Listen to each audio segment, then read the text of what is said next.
Hello, this is Ryan, and today we break down the operational difference between assigning tasks and delegating outcomes.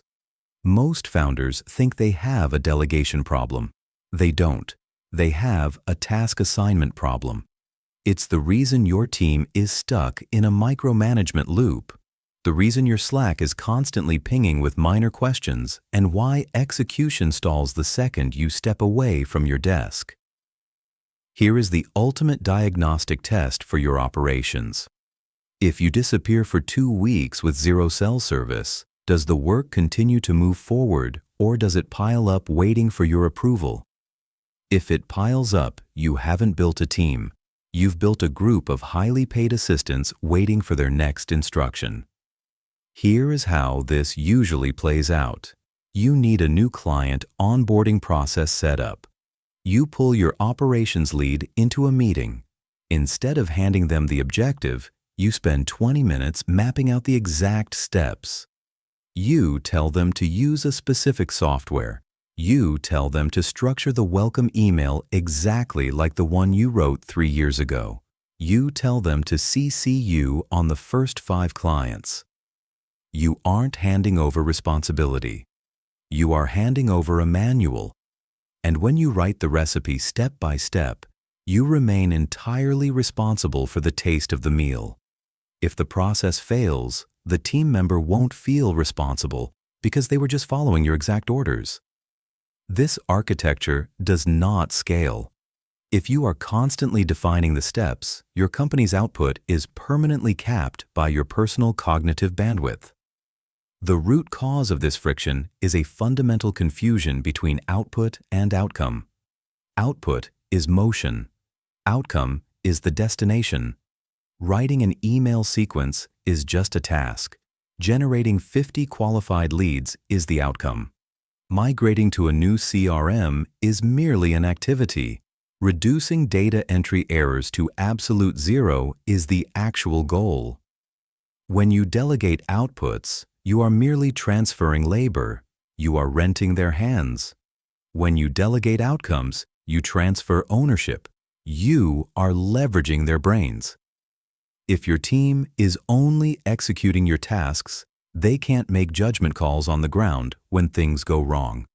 They become paralyzed by edge cases. They become highly paid robots waiting for the next prompt. Let's look at the mechanics of this shift. In a traditional task dump, the manager is the sole source of truth. You break the work into tiny blocks and push them down one by one. The employee is a passive receiver. B. Every new variable, every unexpected problem requires them to come back to you for a decision. It's a manual, exhausting loop. You feel indispensable, but you are actually just the bottleneck. Scalable ownership completely flips this dynamic. The leader stops defining the blocks. Instead, you build a transparent framework by defining exactly 2 things: the outcome and the boundaries.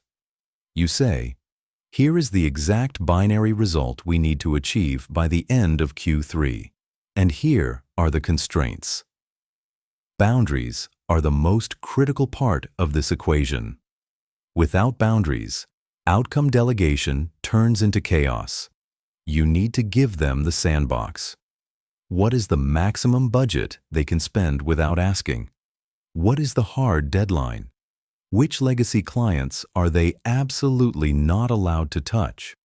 What are the quality standards that cannot be compromised? Inside that clearly defined framework, the team member is completely empowered. They own the how. They navigate the daily obstacles. They figure out the software. They write the emails. Making this shift tomorrow requires intense operational discipline. The hardest part isn't getting your team to step up. It's getting yourself to step back. As founders, we are addicted to tactical work because it feels like progress. It feels safe. The next time you hand over a project, bite your tongue before you list the steps. Define the binary result. Define the constraints. Hand them the container. But delegating outcomes does not mean abdication. You don't just throw the goal over the fence and hope for the best. You replace micromanagement with a visibility rhythm. You establish a clear check-in mechanism. You don't ask, "Did you finish task A and B?" You ask, "Are we on track for the outcome, and what friction is slowing you down?" The hard truth is this: if your business breaks the moment you stop making every micro-decision, you haven't built an operating system. You've just built yourself a very complicated, very stressful job. To scale, you cannot be the only brain in the system. Shift your focus. Stop assigning tasks. Start delegating ownership of the outcome. That is how you remove the friction and start moving systemically. If this framework helps you remove friction from your operations, leave a like and subscribe to the channel. And if you want these systems delivered straight to your inbox, sign up for the newsletter linked in the description.